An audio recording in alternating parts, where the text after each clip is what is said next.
Eh, Primero, presentarme, soy la doctora Natalia Tueros, médico rehabilitador desde hace ya muchos años, con alguna experiencia, al igual que mi maestro, el doctor Casma, en la especialidad. El día de hoy la clase tiene por intención hablar un poco, compartir un poco algunos conceptos que están relacionados a estos instrumentos que son muy característicos dentro de nuestra prescripción y en el ámbito en el cual nosotros como médicos rehabilitadores nos desenvolvemos, ¿no? No es una clase, no pretende ser una clase de física, de química propiamente, sino aplicar de repente algunos conceptos que están muy relacionados, muy orientados a nuestra especialidad y a los aspectos de salud. Bien, entonces vamos a proceder con las diapositivas que se han preparado. A ver, un minutito. Se ve bien, ¿no? Sí, doctora. Bien, un minutito, por favor.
Bien, antes de iniciar con las definiciones correspondientes al tema, es importante que nosotros nos orientemos o nos ubiquemos dentro del contexto que es nuestra especialidad.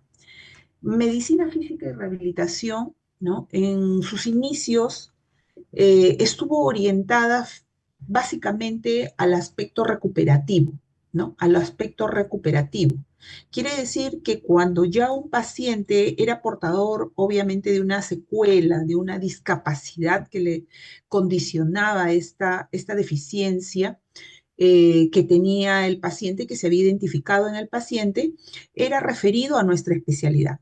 Sin embargo, con el avance de los años, los estudios que se han venido realizando posteriormente y los avances tecnológicos, se le dio otro enfoque a la especialidad, ¿no? Tanto es así que en la actualidad nuestra especialidad ya no solamente se posiciona en el aspecto recuperativo del paciente propiamente, o rehabilitador, valga la redundancia, de una patología, sino también se le da una orientación o tiene una intención preventiva, resultando intervenir de una forma primaria de repente como una opción terapéutica, o mejor dicho, como una intención previa, ¿no? A la posibilidad de poder desarrollar una patología específica, ¿no? Por ejemplo, en la actualidad, muchos médicos, pediatras, muchos de ustedes que probablemente lo van a hacer en un futuro, identifican que los pequeños tienen cierta debilidad ligamentaria o lo que le llamamos síndrome de hiperlaxitud. Entonces, en este caso, pues el médico refiere a este paciente a un servicio de rehabilitación. ¿Por qué? Porque en una forma preventiva, ¿no? Lo que se pretende es el adecuado fortalecimiento muscular, el mejoramiento de repente de los patrones posturales para evitar que a un futuro, cuando este niño sea ya un adulto mayor, pueda desarrollar en mayor intensidad o una severidad mayor un problema degenerativo articular. ¿no? O pueda también, debido a las características propias de su contextura, pueda desarrollar algunos defectos posturales, ¿no? Que pueden verse incrementados, ya que en un inicio estos pueden ser fisiológicos, ¿no? De repente ahí sí ustedes saben que existe un valgo fisiológico y que este se va corrigiendo conforme va creciendo el niño.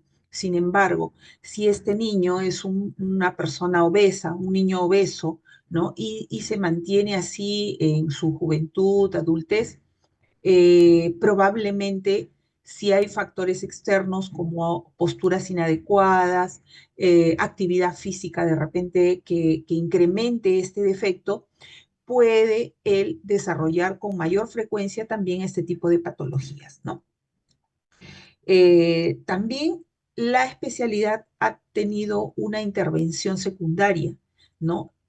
Considerándosele también como una opción o una alternativa de tratamiento para muchas situaciones, ¿no? Por ejemplo, en el caso de enfermedades sistémicas como la artritis reumatoidea, probablemente somos una alternativa también para manejo conjunto con un reumatólogo, quien probablemente en el momento inicial agudo de la enfermedad pueda indicar el tratamiento farmacológico correspondiente. En un determinado momento que ya ha podido controlar esto con los fármacos específicos, probablemente la interconsulta rehabilitación sea, de hecho, una decisión muy acertada, ya que nosotros de repente en algún momento vamos a reemplazar, ¿no? Alguna medicación, ¿no? Para evitar la presencia de alguna sintomatología específica, como puede ser pues dolor, como puede ser de repente deformaciones, ¿no? Que se pueden ver o se pueden presentar en este tipo de patologías cuando no se aborda en una forma integral, ¿no? Ya que ustedes saben que la rehabilitación no solamente considera pues lo que es la parte de terapia física, sino también va a tener una intención muy dirigida y muy específica, complementaria a la terapia física, que es donde vamos a hablar de estos agentes físicos, y es la terapia ocupacional, ¿no? Donde probablemente se le va a indicar pues las ayudas ortéticas adecuadas para controlar este tipo de posibilidades como pueden ser las deformaciones que se van a presentar en estos pacientes. Y la clásica, que es la intervención terciaria, que es la que todos conocemos, ¿no? Cuando un paciente probablemente ya es portador de una patología específica, ¿no? Como una secuela, por ejemplo, después de una lesión medular, entonces este paciente no tiene otra opción más que acudir a un servicio de rehabilitación donde se le va a indicar de repente algunos agentes físicos y un programa de rehabilitación integral para poder hacer que este paciente recupere o mejore las capacidades remanentes que tiene debido a la lesión que ha sufrido en médula. Bien, seguimos.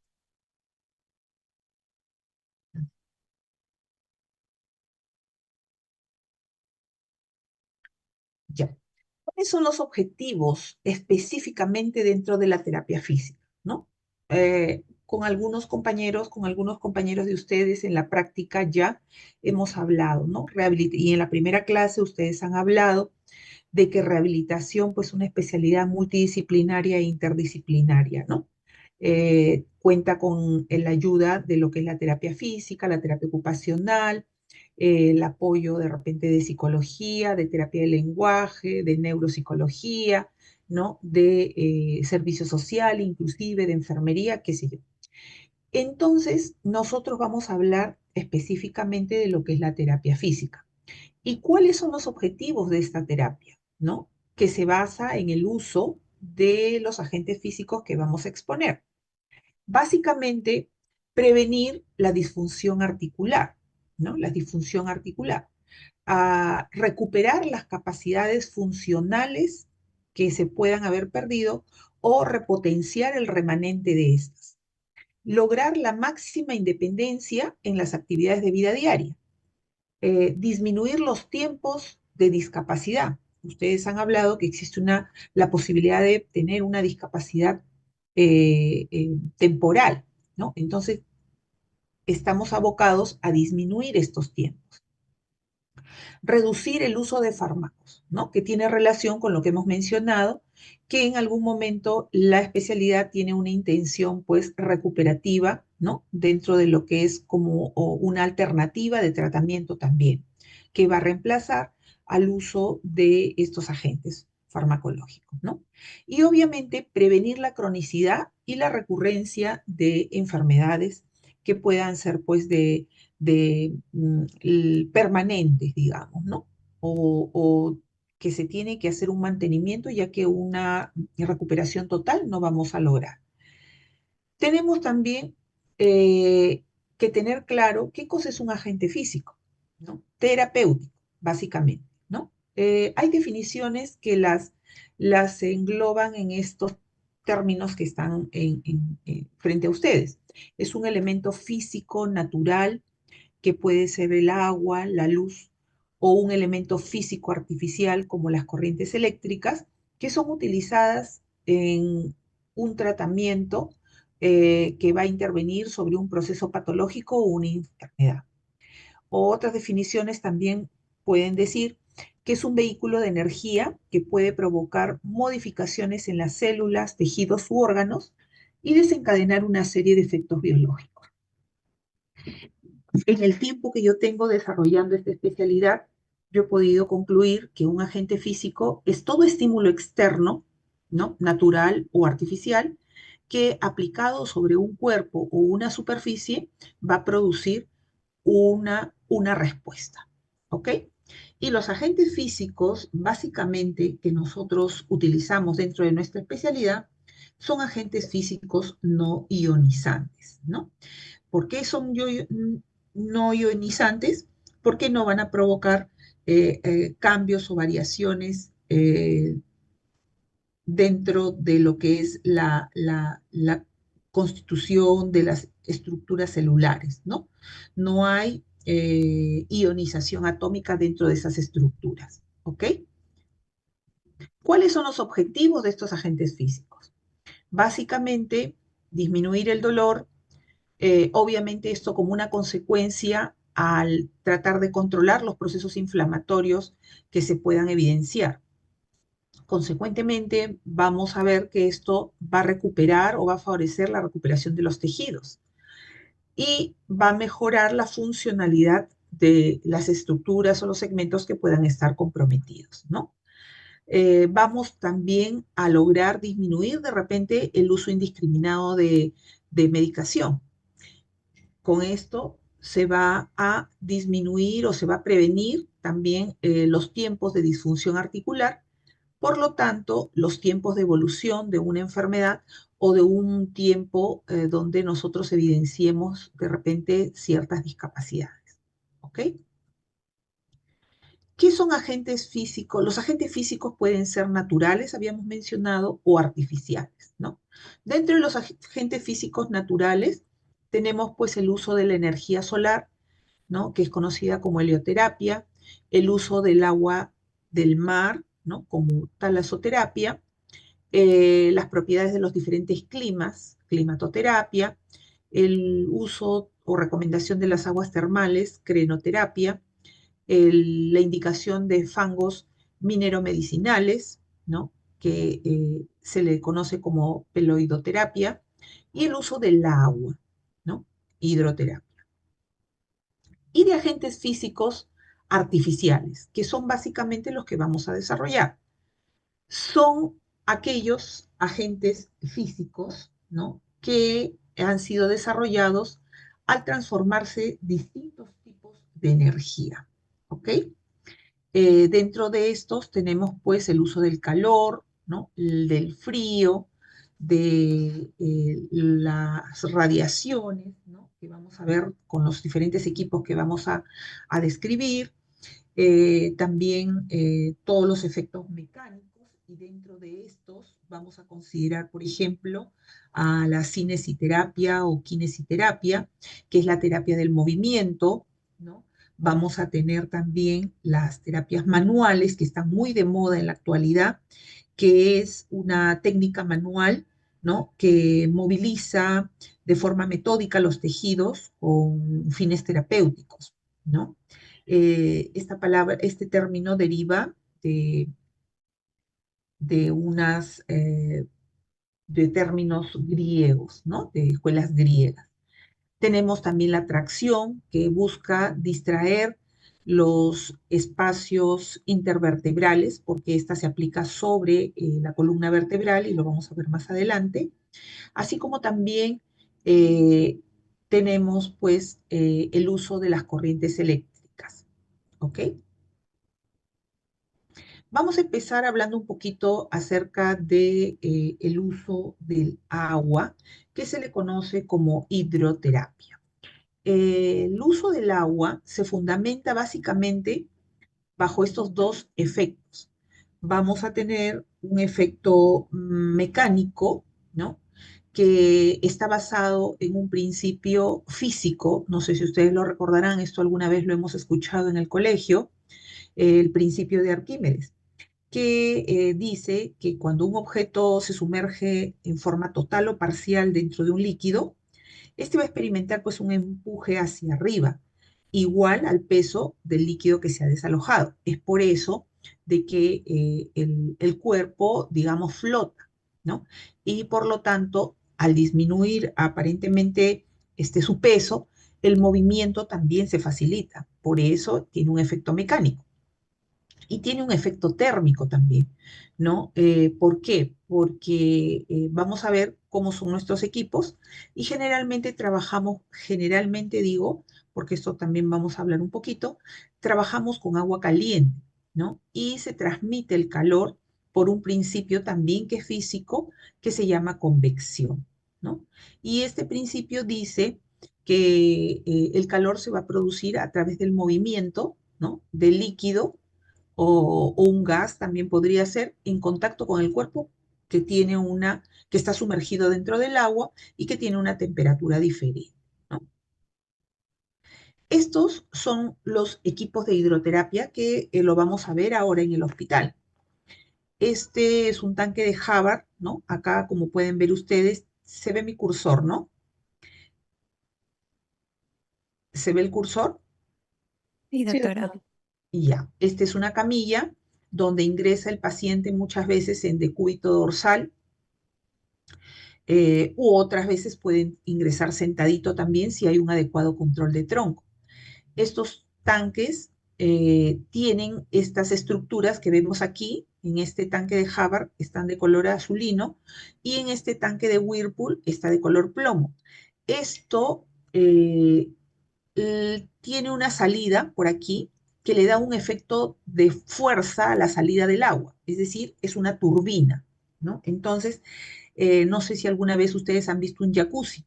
El agua sale por aquí con un efecto, ¿no? Y tiene un efecto de relajación, ¿no? Porque ejerce un hidromasaje sobre la superficie, pues, que está sumergida, ¿no?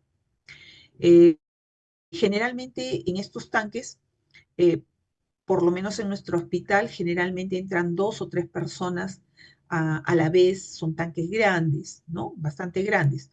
O en algunos casos, pacientes que no puedan mantenerse en posición sedente porque no tienen un adecuado control de tronco, pues tendrán que ingresar en decúbito sobre esta camilla, ¿no?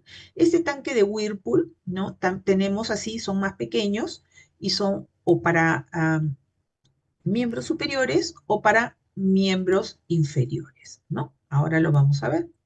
Y obviamente, si usted quiere abordar estructuras, pues columna, por ejemplo, tendrá que entrar a este tanque. Si usted quiere coger una rodilla, probablemente va a tener que entrar también a este tanque.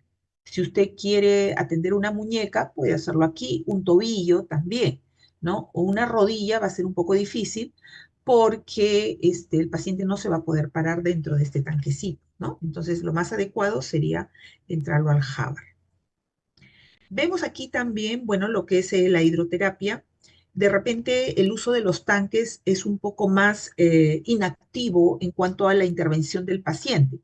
Sin embargo, en la piscina terapéutica hay mayor posibilidad de que el paciente sea más activo, ¿no? Por ejemplo, aquí estamos haciendo entrenamiento en marcha en una paciente que aparentemente tiene una paresia o una disminución de la parte motora de un hemicuerpo, ¿no? Que en este caso es el lado izquierdo, al parecer, ¿no? Y lo asumimos por la postura que tiene el brazo, ¿no?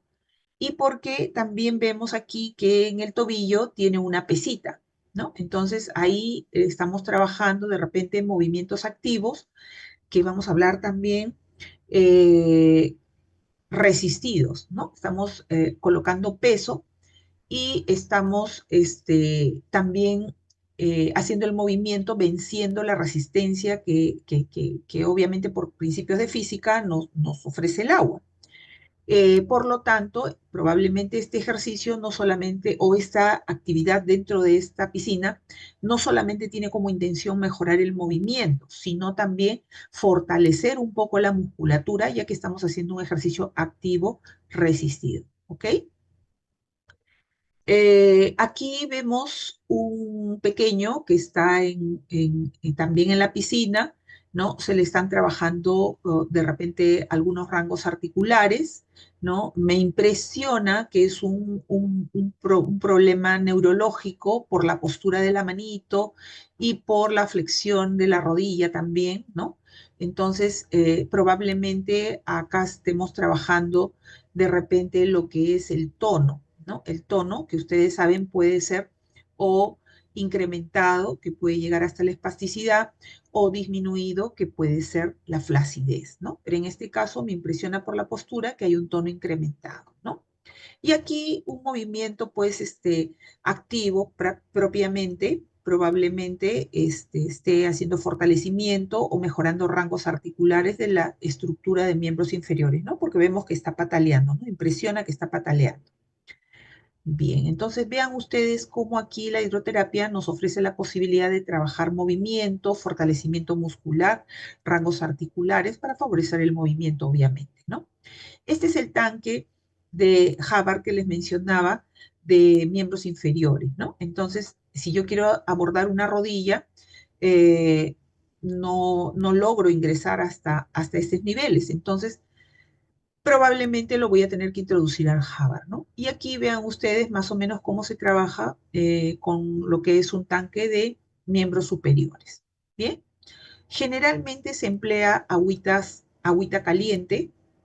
Bueno, el fundamento que tiene el uso del agua sobre el organismo son estos tres que están aquí descritos. El principio físico por el cual nosotros tenemos una respuesta favorable en su indicación para este tipo de casos, ¿no? Eh, Digo que el agua generalmente se utiliza con agua caliente, ¿no? Y los rangos de temperatura los tenemos aquí, pero como ven ustedes, no es una temperatura fija, sino hay un rango, ¿no? Hay un rango con el cual podemos jugar, tanto para miembros inferiores como para miembros superiores, o si estamos de repente en una piscina terapéutica, ¿no? O en un tanque de cuerpo entero, ¿no? En algunos casos, por ejemplo, vamos a ver que hay algunas contraindicaciones, ¿no? Algunas contraindicaciones para el uso del agua. Entonces, vamos a ver que, por ejemplo, en casos donde haya procesos infecciosos localizados, ¿no? Como la presencia de un absceso, una herida muy profunda, donde haya de repente exposición ósea, ¿no? Infectada, va a ser complicado de repente que utilicemos este agente físico, porque obviamente tenemos que ir primero también considerando el tratamiento para este tipo de lesiones, ¿no?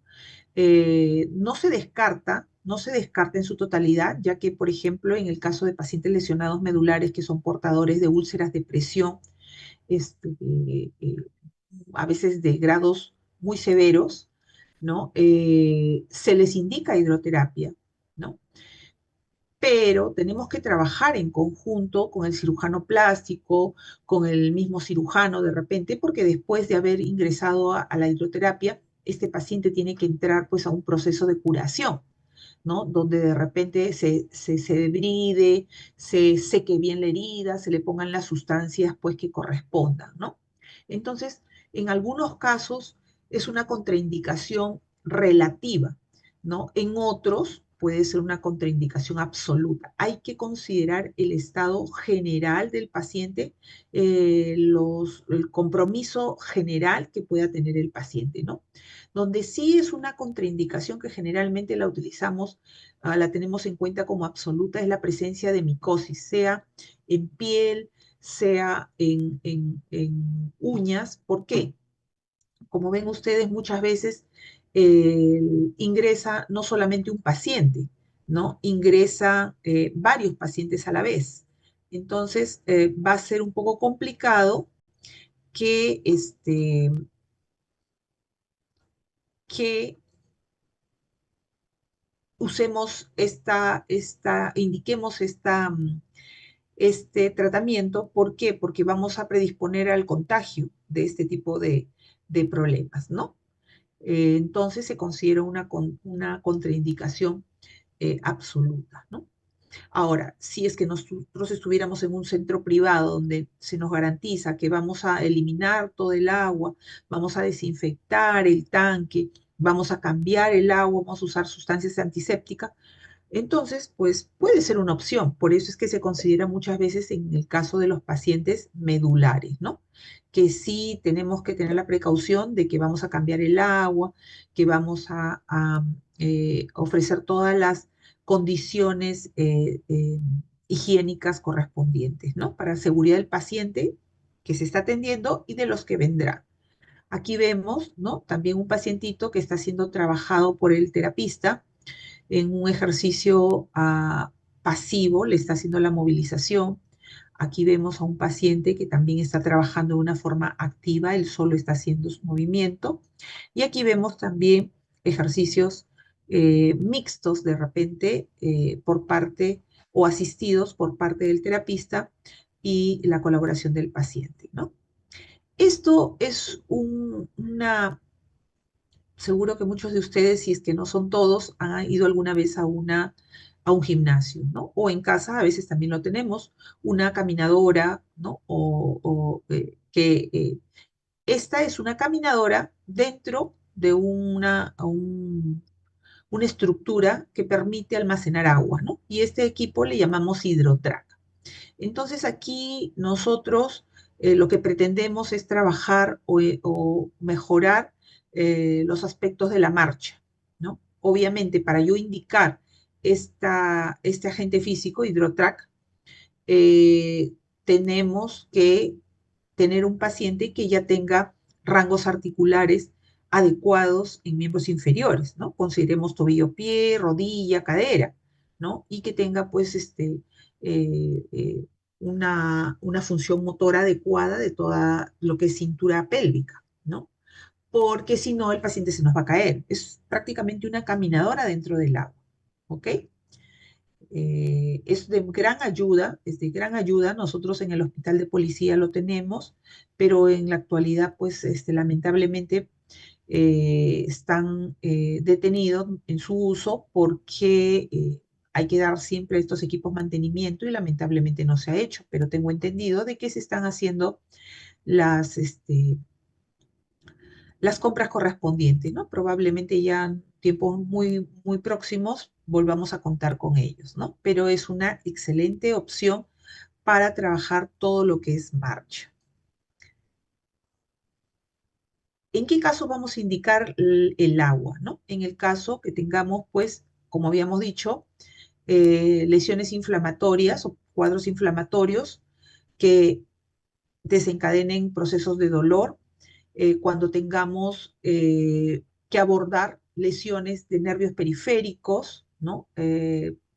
O lesión de partes blandas, como puede ser muscular o ligamentarias, lesiones neurológicas que nos condicionen básicamente limitación en los rangos articulares o en los movimientos específicos del segmento comprometido, ¿no? Entonces, en todos estos casos, nosotros vamos a poder indicar el uso del agua como una opción terapéutica. Ya habíamos hablado, cuando hay enfermedades cardiovasculares, ¿no? También hay que tener mucho cuidado, ¿no? Puede considerarse una indicación relativa, ya que podemos indicarlo, pero con el agua de repente un poquito más fría. Recuerden ustedes que los ambientes donde vamos a trabajar con aguas calientes se va a concentrar el calor y probablemente tienda a subir también un poco la presión arterial. Por lo tanto, si tenemos un paciente que tiene una presión arterial inestable, no sería una indicación muy recomendable, ¿no? Tenemos que tener cuidado. Y en el caso que existan lesiones, como habíamos mencionado, de micosis o heridas infectadas, ¿no? Son indicaciones, o perdón, son situaciones en las que tenemos que tener cuidado y precaución y consideración de todo el contexto que trae el paciente para poderlo indicar. Pasamos a otro agente físico, que es el uso del calor, ¿no? Como un agente terapéutico. En el caso del calor, en el caso del calor, nosotros vamos a considerar que este puede ser indicado como o clasificado, digamos, de dos formas. Uno, por su profundidad de acción, teniendo en cuenta que nuestros agentes físicos pueden ser de acción profunda o de acción superficial. Llamamos de acción profunda cuando el calor va a penetrar a planos profundos, que inclusive pueden llegar hasta periósteo, ¿no? De 3 a 5 centímetros de profundidad desde la superficie que vamos a aplicar, ¿no? Y superficial cuando la penetración del calor es menor de 1 centímetro. Y aquí dentro de esta también tenemos las modalidades que son el calor seco y el calor húmedo. El calor seco están dados por las lámparas de infrarrojo y el calor húmedo están dados por las compresas húmedas calientes, que seguramente las van a reconocer ahora que las veamos, y la parafina. ¿Ok? Otra clasificación también del calor es por el tipo de transferencias de calor. Aquí ya entran a tallar algunos conceptos de física. Como yo les mencioné, no es una clase de física, pero sí es necesario que recordemos estas cuestiones que son generales, ¿no? El calor que se transmite por un contacto eh, directo, llamemos así, un intercambio termal. Yo tengo una compresa caliente, ¿no? O una parafina que la pongo sobre una superficie, de repente una rodilla, una muñeca, qué sé yo, y voy a transmitir el calor de esta compresa o de esta parafina a la estructura o a la zona que la estoy aplicando. Y eso se hace por un principio que se llama conducción. El agua, por ejemplo, que ya hemos conversado, transmite el calor, ¿no? A través del movimiento que se genera, ¿no? Con el movimiento que se va a realizar dentro del agua, de la estructura, o también del flujo del agua que sale a través de la turbina, ¿no? Y esto es a través de un principio que se llama convección. La conversión es básicamente un principio físico que es una energía que se convierte en calor, ¿ok? Un minuto, voy a enchufar mi computadora.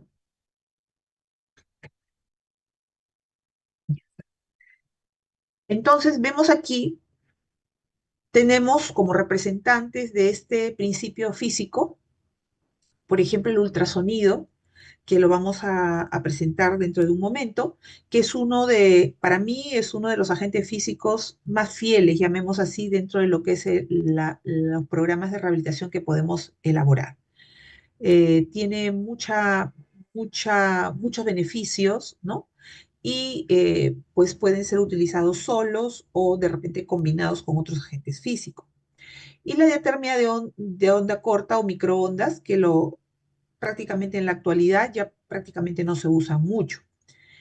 Y tenemos el efecto fototérmico, que está dado básicamente por la luz infrarroja, ¿no? O la luz ultravioleta, ¿no? Que tiene un principio físico que se basa en la radiación, ¿no?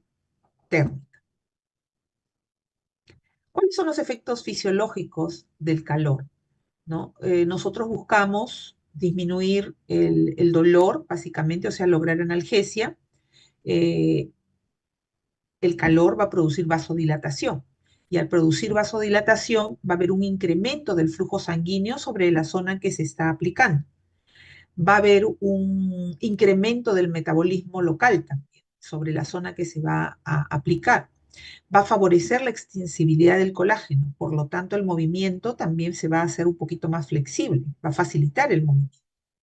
Va a haber una relajación a nivel de los aspectos de la fibra muscular, ¿no? Entonces va a aliviar las contracturas, va a disminuir el tono de repente también en muchos casos y va obviamente a disminuir la rigidez articular que se va a ver comprometida con estos dos aspectos, como es el tono y las contracturas musculares. Aquí tenemos las compresas húmedas calientes que habíamos dicho que es calor superficial, ¿ok? Miren ustedes, estas son las formas, generalmente se aplican así, ¿no? Y usualmente las aplicamos entre 10 a 20 minutos, eso va a depender pues del ambiente donde nosotros estemos y la temporada en que estemos, ¿no? Cuando es verano, se concentra más el calor, dura más caliente. Cuando es invierno, obviamente se enfrían más rápido, ¿no? Esto es lo que vamos a ver ahora en el hospital, es un tanque compresero. Se introducen las compresas que tienen un gel en su interior y que absorbe el calor de este tanque que está lleno de agua caliente, ¿no? Este es un material impermeable, se saca, se escurre, se coloca sobre una toalla y se coloca sobre la zona que usted quiere tratar. Aquí hay un cuadrito, ¿no? Que nos ilustra un poco respecto a la fisiología de cómo vamos a transmitir este calor y lo que se va a buscar con este, ¿no? La vasodilatación, que es uno de los objetivos que va a desencadenar pues todos estos efectos, ¿no? Acá tienen las diferentes formas, tamaños, ¿no? Las indicaciones, ¿no? Indicaciones. La indicación básicamente, analgesia, relajación muscular, se puede utilizar como una medida previa también para facilitar ejercicio, para facilitar los masajes que vamos a hacer, para hacer estiramientos o trabajar pues con algunas estructuras a través de movimiento, ¿no? Con algunos equipos a través de movimiento.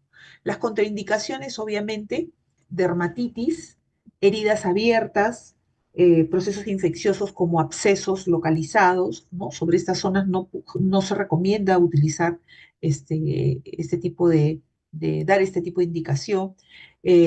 Zonas donde haya insuficiencia vascular periférica, por ejemplo, en piernas donde veamos que hay varices dilatadas, ¿no? O zonas donde haya alteración de la sensibilidad, ¿ok?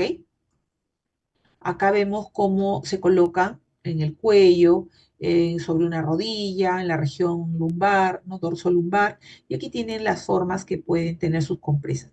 Esto muchas veces se puede reemplazar en casa, ¿no? Con a veces una telita, la planchan y la ponen sobre la zona que quieren tratar, una botella de agua caliente, una bolsa de agua caliente, ¿no? Se puede reemplazar en una forma artesanal, llamemos en casa, ¿no? Aunque ahora hay muy frecuentes, venden estas compresas que inclusive ya no contienen en su interior el gel de silicato que absorbe el calor, sino tienen semillas que se meten estas compresitas al microondas, seguramente muchos de ustedes pueden tener en casa, ¿no? Y también producen calor superficial. Recuerden ustedes que es calor superficial porque la temperatura no va a penetrar por más de 1 centímetro por debajo de la piel, ¿no? Tenemos aquí la parafina, que también era una forma de calor superficial. Vean ustedes, esta es una cera, ¿no? Un alcano, un hidrocarburo, que viene así en forma sólida y en este tanque, en un determinado punto de fusión, se convierte en líquido, ¿no?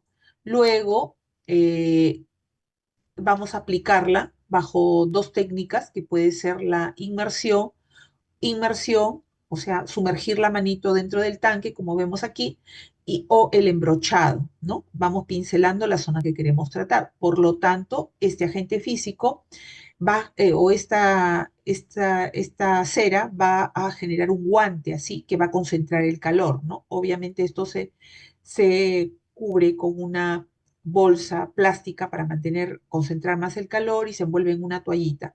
Al término de unos minutos, se enfría también y se va sacando así de esta forma, ¿no? Como se ve aquí. Eh, entonces, la forma de aplicación es bajo esas dos modalidades, que es la inmersión o el embrochado, y el tiempo generalmente de aplicación, al igual que las compresas húmedas calientes, va a variar de acuerdo a la temperatura ambiental, pero generalmente oscila entre 10 a 20 minutos también, ¿no? Las indicaciones, obviamente, eh, como una medida previa para facilitar el movimiento, el estiramiento o la movilización, la abordar en estados donde evidenciemos contracturas o rigideces articulares, ¿no?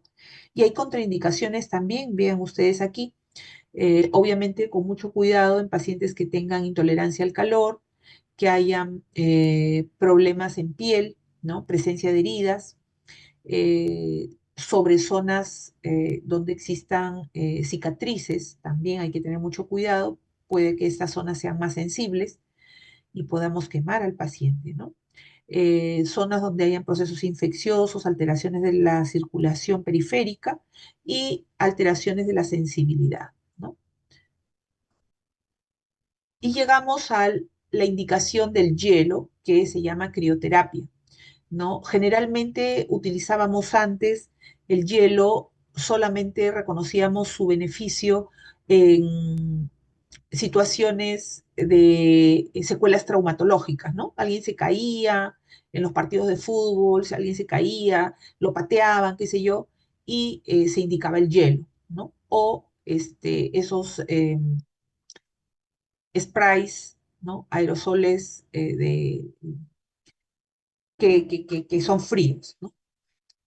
En la actualidad se ha visto de que su efecto es bastante bueno, no solamente en los procesos agudos, que también pueden ser parte de un estado crónico, ¿no? Por ejemplo, en una artritis reumatoidea, ¿no? Donde vemos pues una mano flogótica con signos de mucha inflamación, entonces podemos indicar una compresa fría, ¿ok? También nos puede ayudar, ¿no? En una circunstancia donde de repente hayamos intervenido quirúrgicamente una rodilla, ¿no? Y haya habido demasiada manipulación y esa rodilla esté muy flogótica también, con muchos signos inflamatorios, también la aplicación del hielo nos puede ayudar en los estadios iniciales, ¿no? Entonces aquí también tenemos un cuadrito que nos va a orientar cuál es el efecto fisiológico que se presenta con el uso de la crioterapia, ¿ya? A diferencia de la termoterapia, ¿no? Que va a incrementar el flujo, hay vasodilatación y produce el incremento del flujo sanguíneo, aquí vemos que hay vasoconstricción y hay disminución del flujo de sangre, ¿no? Por lo tanto, también tenemos que tener en cuenta que el hielo también debe usarse con precaución porque te puede quemar, ¿no? Si lo dejas por mucho tiempo, sobre todo no le explicas al paciente cómo debe ser usado, porque cada paciente puede tener una reacción distinta también. Aquí tenemos los aspectos fisiológicos, ¿no? Va a tener un efecto primario que va a disminuir la temperatura local. Esto va a condicionar una respuesta antiinflamatoria y analgésica consecuentemente. Va a controlar el edema por vasoconstricción localizada. Va a disminuir a un espasmo muscular, ¿no? Y obviamente se desencadena pues todo este proceso de la disminución de la permeabilidad celular, del metabolismo celular y por lo tanto el control del edema de la zona que estamos tratando. Generalmente la forma de indicar, la indicación precisa es utilizarla dentro de las 72 horas producido el evento agudo que podamos observar, ¿no? Eh, generalmente se indica entre 5 a 10 minutos, ¿no? Sobre la zona que usted quiere tratar. Colocarla sobre la zona que usted quiere tratar 5 a 10 minutos dependiendo de la tolerancia del paciente, haciéndole hincapié de que cuando él ya comience a sentir como que ya está anestesiado y que no siente nada, lo retire porque ya podemos irnos al otro extremo y causarle una lesión tipo quemadura, ¿ok? La forma de aplicarla es a través de las bolsas de hielo. las bolsas de hidrocoloide frío, los sprays químicos, ¿no? Que son los conocidos que se empleaban en medicina deportiva. Y una de las técnicas también para poderla aplicar no solamente es en forma estática, ¿no? Sino también eh, utilizarla de forma activa, combinando el movimiento con esta superficie fría, ¿no? Y eso se le llama criocinética, un masaje helado, llamemos así, ¿no? Entonces, un masaje helado, ¿ok? Las indicaciones también, fases agudas y las contraindicaciones, trastornos de la sensibilidad y problemas vasculares que podamos evidenciar. Dentro de lo que es la termoterapia profunda, aquí tenemos los tres eh, este, agentes físicos más conocidos, ¿no? El ultrasonido, que está aquí, la onda corta y el microondas, ¿no? Estos dos generalmente ya no los utilizamos mucho, ¿no? Más vemos la aplicación de este, que es eh, como les decía yo, para mí es uno de los mejores agentes físicos basados en el uso del calor profundo, ¿no? ¿Por qué le llamamos así? Porque el calor va a penetrar pues hasta la parte del periósteo, que generalmente puede ser hasta 5 centímetros de profundidad sobre la superficie de la piel, ¿no? Aquí tenemos los agentes electroterapéuticos, ¿no? O sea, usa la corriente eléctrica como agente, eh, digamos, base, así como el agua, así como el calor o el hielo, ¿no? Y tenemos aquí que reconocer esto también, que son términos de física, que tenemos corrientes eléctricas de alta frecuencia, de frecuencia media y de baja frecuencia. Aquí, para los fines prácticos de ustedes, lo único reconocer que estos equipos que hemos visto anteriormente, ¿no?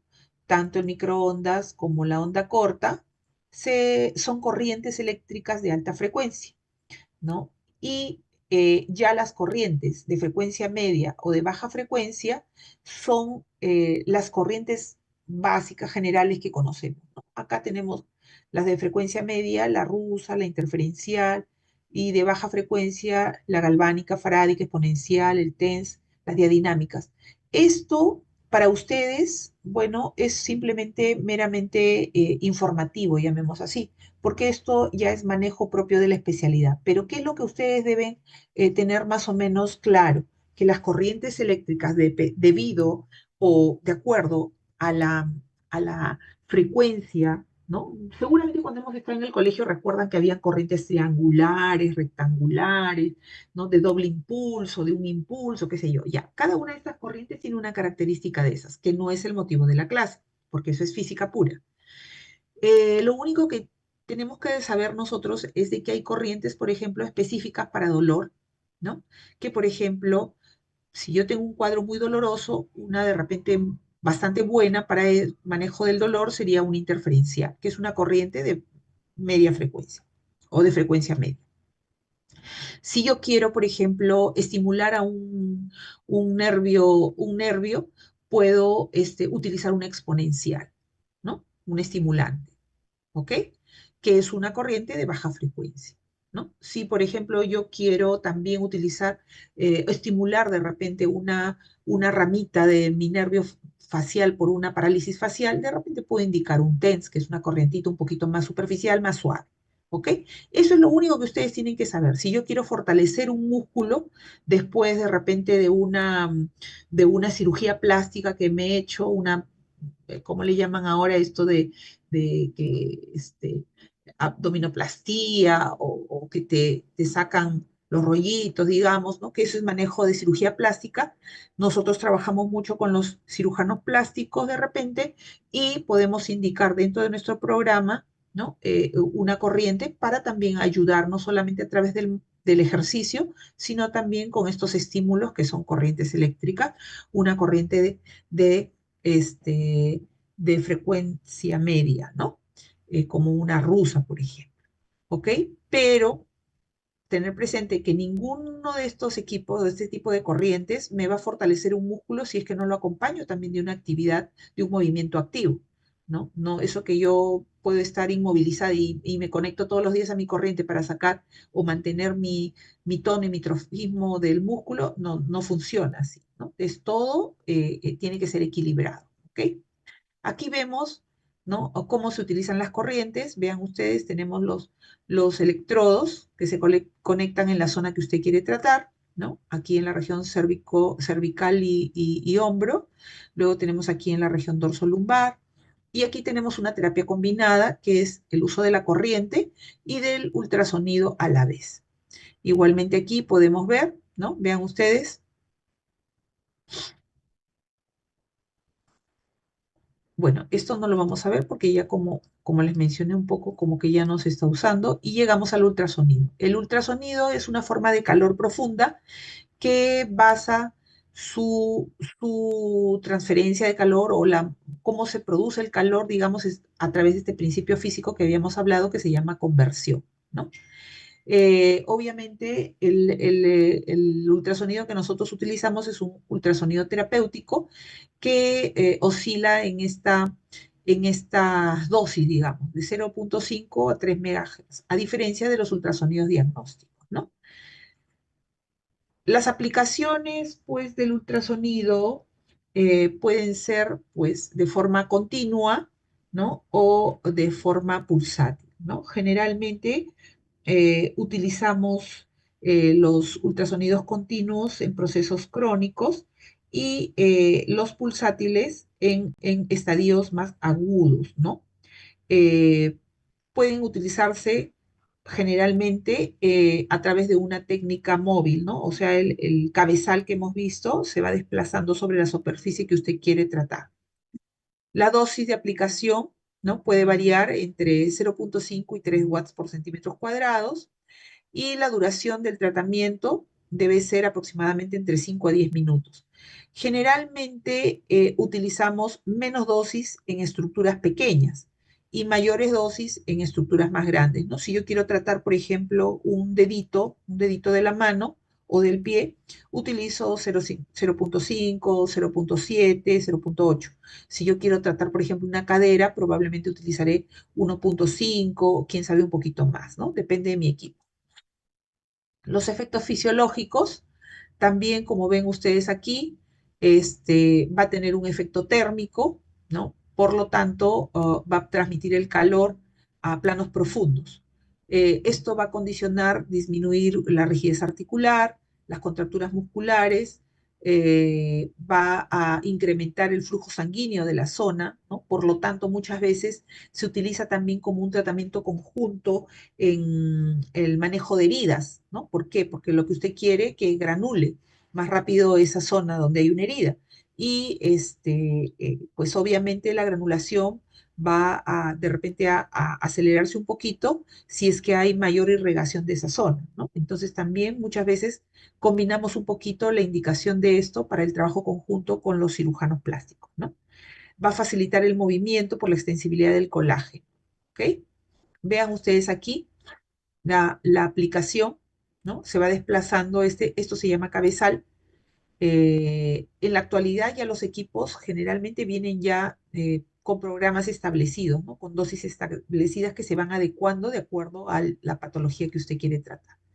Las indicaciones interesantes como considerar en el caso de manejo de contracturas musculares, rigidez articular, liberación de adherencias, ojo, aquí no adherencias, llamemos, me operaron por decir del apéndice y se me han generado ahí unas adherencias, no, no, no.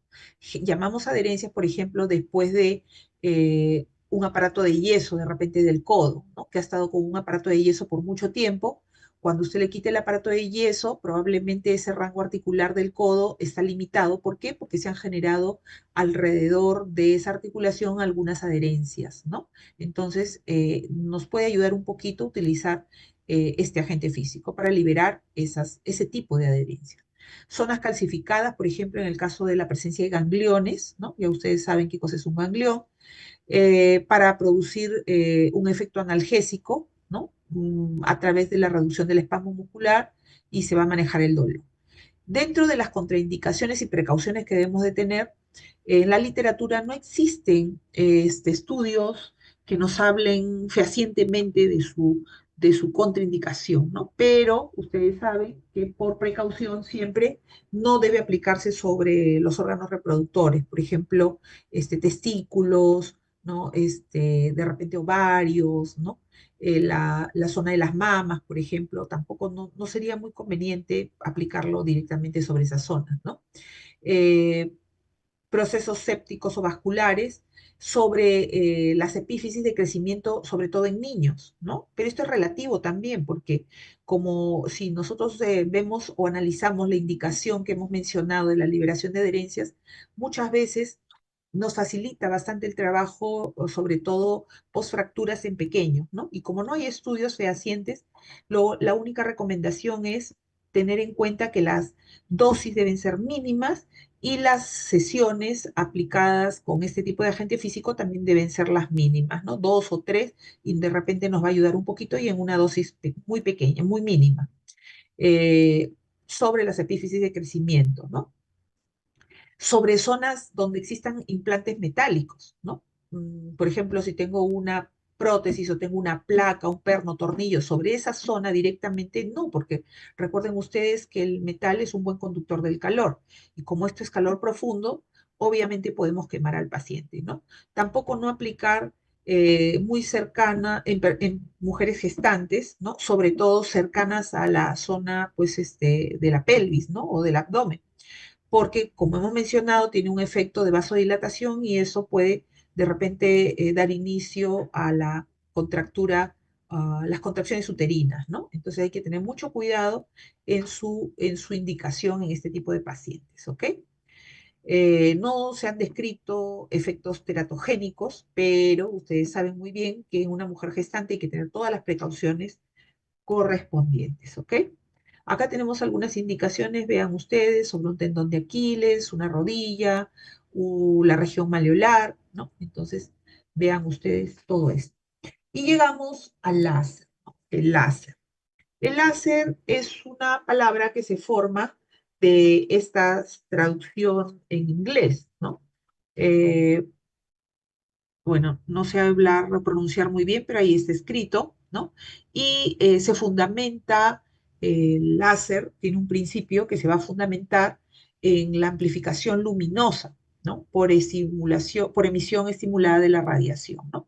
Pero básicamente el láser es una emisión fotónica de gran capacidad energética. Inicialmente solo existían los láser puntuales, este tipo de acá, pero en la actualidad se han desarrollado debido a los efectos tan buenos que tiene este equipo, este agente, se han desarrollado este otro tipo de equipos, ¿no? Que nos permite aplicarlo por barrido de la zona, ¿no? Entonces, imagínense, como son puntos que se van a colocar con este láser, este es un puntero láser, entonces era imposible de repente atender una región lumbar, ¿no? Se perdía, se iba a perder, ¿no? Esta emisión fotónica, ¿no? De gran capacidad energética. Entonces, a través de este equipo se ha desarrollado, pues le llamamos láser cañón, y nos permite desarrollarlo, a ver, tengo más fotos, en forma de barrido.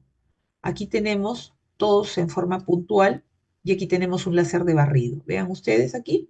Entonces es factible de poderlo desarrollar, ¿no? O aplicar sobre una zona más extensa, ¿no? Si vamos a tratar una zona pequeña, entonces utilizamos el láser puntero, como lo hemos visto, ¿no? ¿Qué efectos va a tener el láser? ¿No? Tiene todos estos efectos, ¿no? Vean ustedes, biótrofo estimulante tisular, efecto antiedema, flogótico, antiinflamatorio, analgésico, bioquímico, dieléctrico, ¿no? Por lo tanto, es una excelente opción, ¿no? Es una excelente opción. Nosotros en la práctica manejamos estoy, ¿dónde estoy? No sé, las varicosas. Ya, las indicaciones, ¿no? Procesos inflamatorios agudos y crónicos, problemas donde haya compromiso de estructuras nerviosas, manejo de úlceras varicosas, ¿no? Lesiones osteomioarticulares, trastornos degenerativos, ¿no? Y las contraindicaciones, bueno, las que ya hemos mencionado, ¿no? Hace un momento. Recordar que el láser en la actualidad, ¿no? Los equipos han sido, digamos, la parte tecnológica los ha distribuido o los ha desarrollado teniendo en cuenta de repente de acción profunda o de acción más superficial, ¿no? Entonces, el láser, que es de una acción más profunda, más superficial, de repente le llamamos rojo visible, ¿no? Y va a abordar de repente problemas más de tipo superficial, ¿no? Y generalmente son de eh, helio el neón, ¿no? Generalmente estos van a regenerar tejidos, ¿no? Se utilizan para tratamiento de repente de la ya complementario a dermatología, cirugía plástica, ¿no? También tiene un efecto antiinflamatorio, analgésico, ¿no? Y se puede utilizar pues para planos superficiales o inclusive mucosas, ¿no? Y tenemos los láser que de repente son más de acción más profunda, ¿no? Que generalmente son de arsénico de galio. Y estos láser generalmente son los que aplicamos nosotros más en el hospital, los equipos que tenemos más en el hospital. ¿Por qué? Porque tienen una acción más profunda y por lo tanto tiene un efecto mayor de acción antiinflamatoria en planos profundos, ¿no? Los dos tienen, tanto el superficial como el profundo, tienen acción antiinflamatoria y analgésica, pero para, está, digamos, más indicado para procesos, patologías más severas, no tan superficiales, ¿no? Entonces, tienen efectos antiinflamatorios, analgésicos y consecuentemente también relajantes musculares, ¿ok? Tenemos, tenemos llegamos a magnetoterapia, ¿no? Magnetoterapia va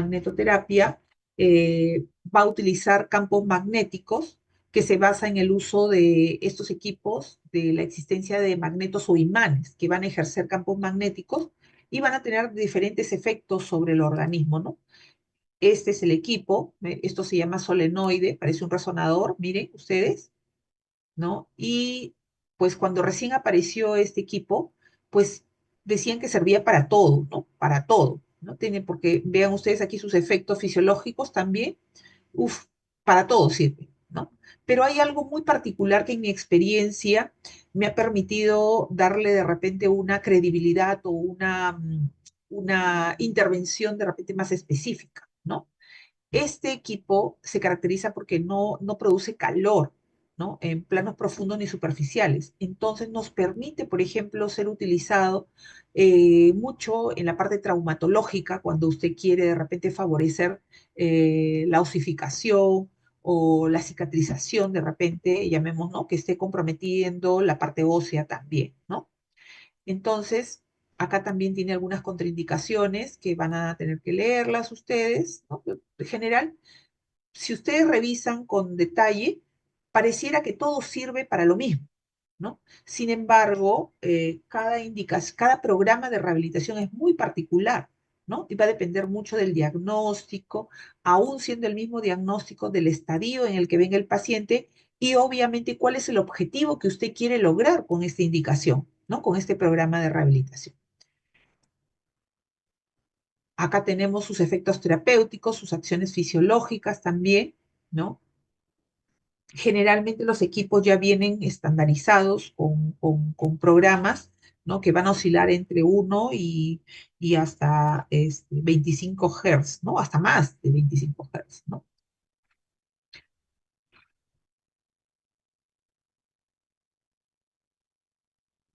Tenemos aquí, llegamos a la terapia del movimiento, cinesiterapia también se le conoce, ¿no? Como cinesiterapia.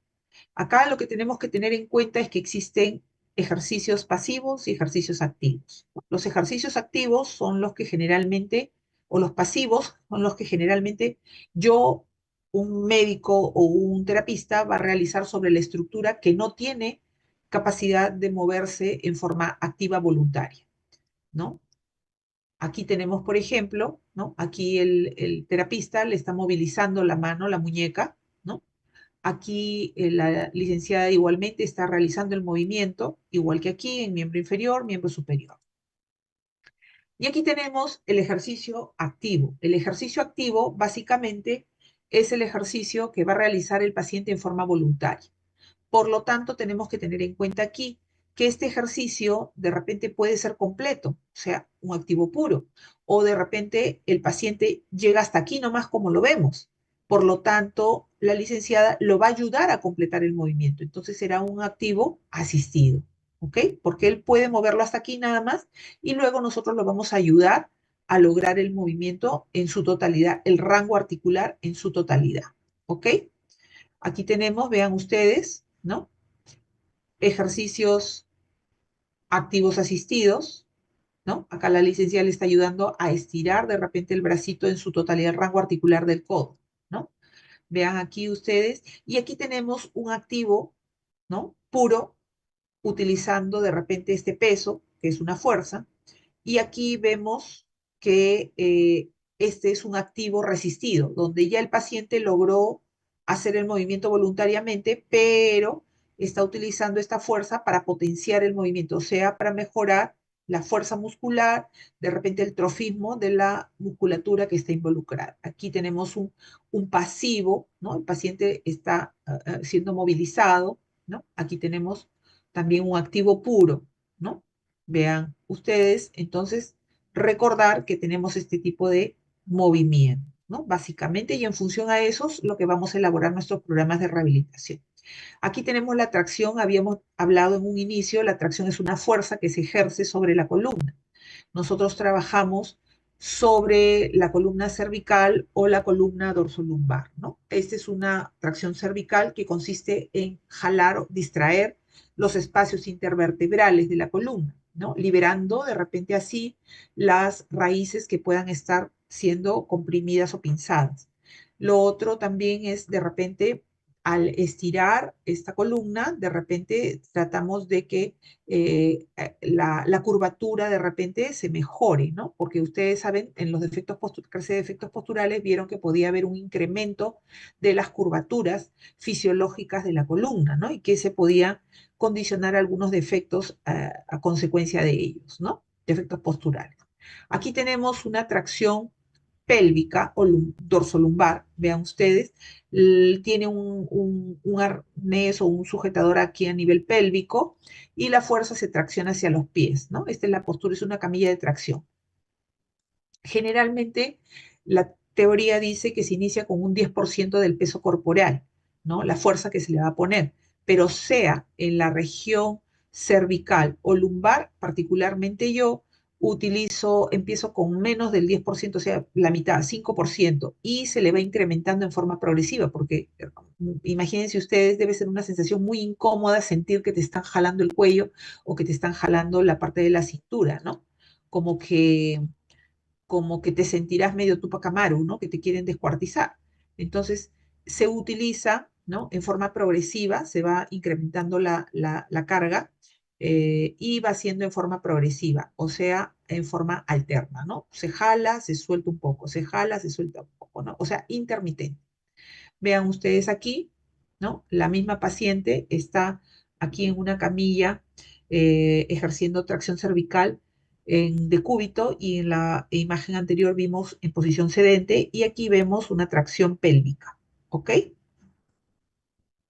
Llegamos a las ondas de choque. Las ondas de choque son ondas acústicas de alta frecuencia y energía, ¿no? De mayor frecuencia y densidad que el ultrasonido, ¿no? Es un equipo parecido al ultrasonido, parecido, no es igual, ¿no?